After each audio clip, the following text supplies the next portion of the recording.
আজকে তো 31st night না? কয়টা বাজে? হ্যাঁ, আরো সময় বাকি। 12টা বাজতে বাজতে আরো দেরি অনেক। এখানে পটকা টটকা যায় নাকি? বোমা টোমা কিছু নাই না? মাশাআল্লাহ, সুজানগরের লোক তো খুব আল্লাহওয়ালা দেখি। আল্লাহ কবুল করুক। এই যে নতুন বছরের জন্য প্ল্যান নেন, ঘরটারে কি করে সুখী সমৃদ্ধ বানাবেন। প্রতি মাসের জন্য কয়টা সূরা? 12 মাসে তাহলে কয় সূরা? 12 সূরা। প্রতি সপ্তাহে আপডেট নিবেন, খোঁজ খবর নিবেন, স্ত্রীর খোঁজ খবর নিবেন, সন্তানের খোঁজ খবর নিবেন, কয় আয়াত হলো। মাস শেষে সবাই সবার কাছ থেকে শুনবেন, ঘরের বরকত বাড়ায় দিবে কে? এরকম ফ্যামিলি আমাদের সবার হোক, আমরা চাই না?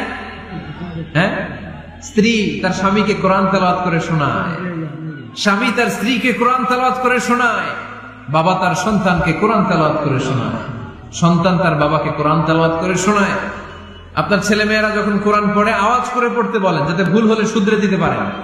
এবং প্রতি মাসে যে সূরাটা মুখস্থ করবেন, ওই সূরাটা তাদাব্বুরে কোরআন করতে হবে, অর্থ জানতে হবে। মাতৃভাষায় কোরআনের অর্থ জানার দরকার আছে না নাই? তাহলে ঘরে কোরআন তেলাওয়াত করবেন। আল্লাহ রাসূল সাল্লাল্লাহু আলাইহি ওয়াসাল্লাম আম্মা জান আয়েশা রাদিয়াল্লাহু তাআলা আনহার কোলের মধ্যে মাথা রেখে কোরআন তেলাওয়াত করতেন। সুবহানাল্লাহ নাই? স্ত্রীর কোলে মাথা রেখে কোরআন তেলাওয়াত করবেন, পারবেন না? কষ্ট হবে? স্ত্রীর কোলে মাথা রেখে কোরআন তেলাওয়াত করবেন, এটা সুন্নাহ। আল্লাহ রাসূল সাল্লাল্লাহু আলাইহি ওয়াসাল্লাম আম্মা জান আয়েশা রাদিয়াল্লাহু তাআলা আনহার কোলে মাথা রেখে কোরআন তেলাওয়াত করতেন। আম্মা জান আয়েশা রাদিয়াল্লাহু তাআলা আনহা বলেন, কানা রাসূলুল্লাহ সাল্লাল্লাহু আলাইহি ওয়াসাল্লাম ইয়াকরাউল কুরআন ওয়া রাসুহু ফি হাজরি ওয়া আনা হায়েদ। আমার মাসিক চলা অবস্থায়, মেনস্ট্রুয়েশনাল পিরিয়ড চলা অবস্থায় আমার কোলে মাথা রেখে বিশ্বনবী কোরআন তেলাওয়াত করেছেন, আর আমি শুনেছি। চিল্লায় পড়েন সুবহানাল্লাহ। ঘরে শান্তি নাই, কারণ কোরআন তেলাওয়াত নাই। তো কোরআনের তেলাওয়াতও নাই, শান্তিও নাই।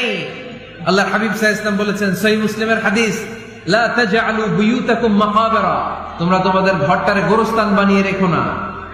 ফা ইন্নাশ শাইতানা ইয়ানফিরু মিনাল বাইতিল্লাযী তুকরাউ ফীহি সূরাতুল বাকারা, কারণ শয়তান ওই ঘর থেকে দৌড়ে পালায় যেই ঘরে সূরাতুল বাকারা তেলাওয়াত করা হয়।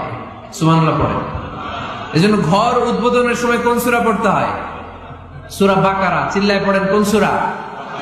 আওয়াজ করে পড়েন কোন সূরা?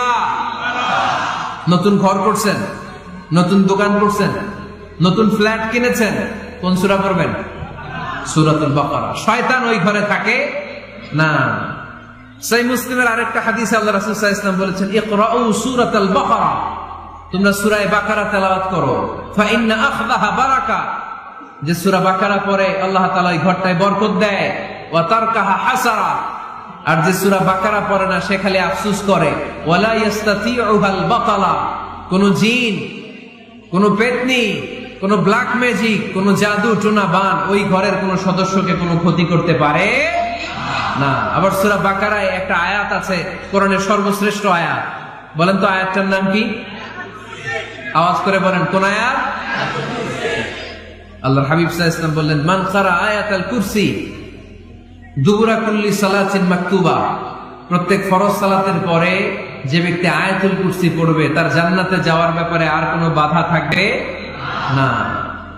একটা মাত্র বাধা ছাড়া, সেটা হচ্ছে মরণ। লোকটা মরে না তাই জান্নাতে যায় না, মরলেই জান্নাতে।